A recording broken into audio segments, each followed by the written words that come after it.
weight of our singleness and our oneness with Christ and the beauty of wholeness that comes through that. Because the more I understood this, y'all can ask, both my sisters are here. I love my single life. I wasn't looking, searching. Listen, I wasn't. God had to come interrupt my world, literally, because it was that good. And once you understand, and it is for God, you're not rushing to become somebody else's nature. The very first dispute that I had with my now fiance, y'all, I remember I told him, I said, okay, well, I need to go talk to God. Like, I just need to go and pray about it. I laugh about it now. And he's like, what do you mean? Like, how you go and talk to God about something that we're dealing with, right? Because I'm single. I was whole in my singleness, and it worked for me with me and God. And I remember going to talk to God, and he's like, this is good, but you got to talk to him. That's right.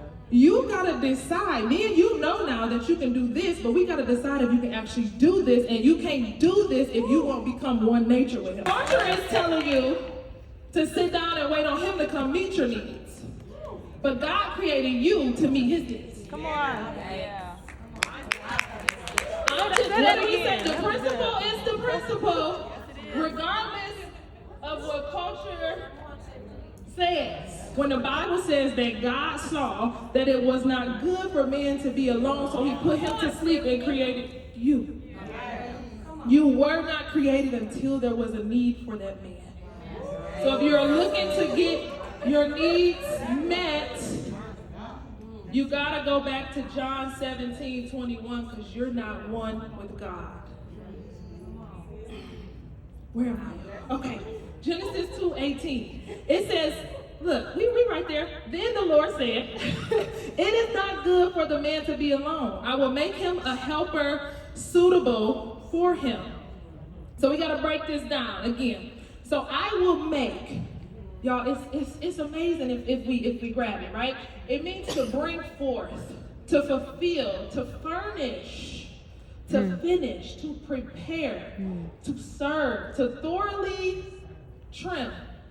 Okay? So when it says I will make him a helper suitable for him, he's saying I will fulfill, I will furnish, I will prepare, I will serve. Do you know in your singleness God serves you? He's trimming. Bree talked about it. We want these BBL. You're trying to make stuff bigger. God is trying to make things smaller so that you can bear what is necessary. He's trimming. He's doing. So now we want to talk about being able to identify when they come. If he can't name what God has given him, he also needs to enter a John 17:21. Come on. Damn. That's good. Now, hear me.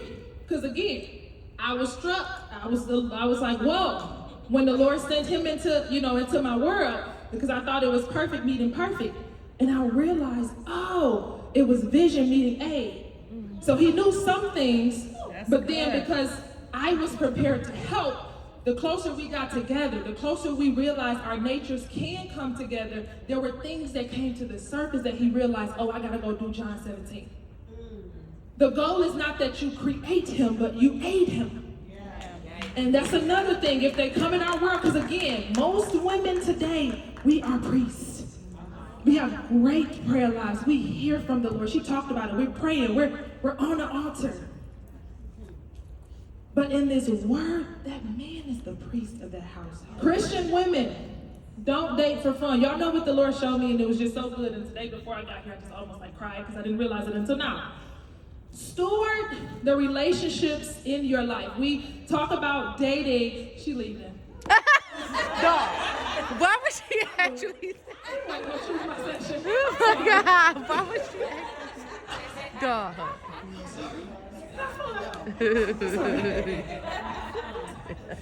Because the word will tell you, Christian women don't date for fun. That's right. Talk about it. Because what we do is you want to play, but you want God to be serious. That's right.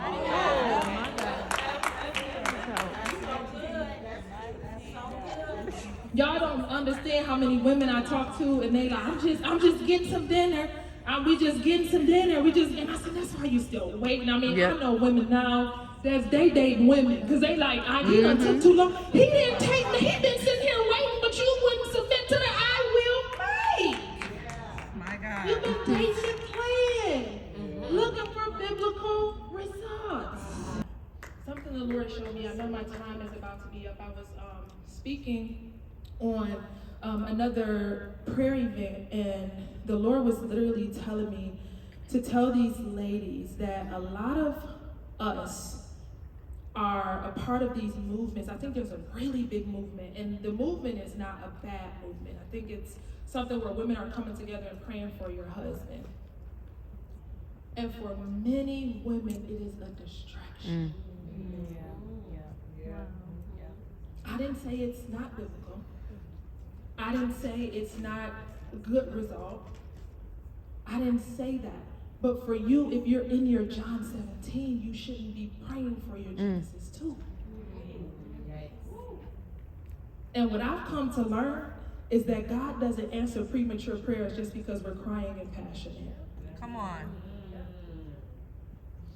The fervent prayer of the righteous avail much. And I want to read this before I transition. I know my time is up. I want to be obedient. Because again, we declare the title, but we ignore the responsibilities. Proverbs 31, starting at verse 10, it says, "An excellent wife who can find? For her worth is far above jewels. The heart of her husband trusts in her, and he will have no lack of gain." So his lack of gain is in direct connection to his trust in you. So again, just be careful what we are looking for when they come into our world, because he could have all the vision, he could have all the, he could have the, but you are the completion of that thing God put on the inside of you. She does him good and not evil all the days of her life. She looks for wool and flax and works with her hands in delight. For everybody that think you about to sit down and he about to come and do it, she is like merchant ships. She brings her food from afar. She rises also while it is still night and give food to her household and portions to her maidens. You know what cracks me up is people talk about how stay-at-home mom, cooking and cleaning is old-fashioned. It's nothing old-fashioned about it. It's biblical.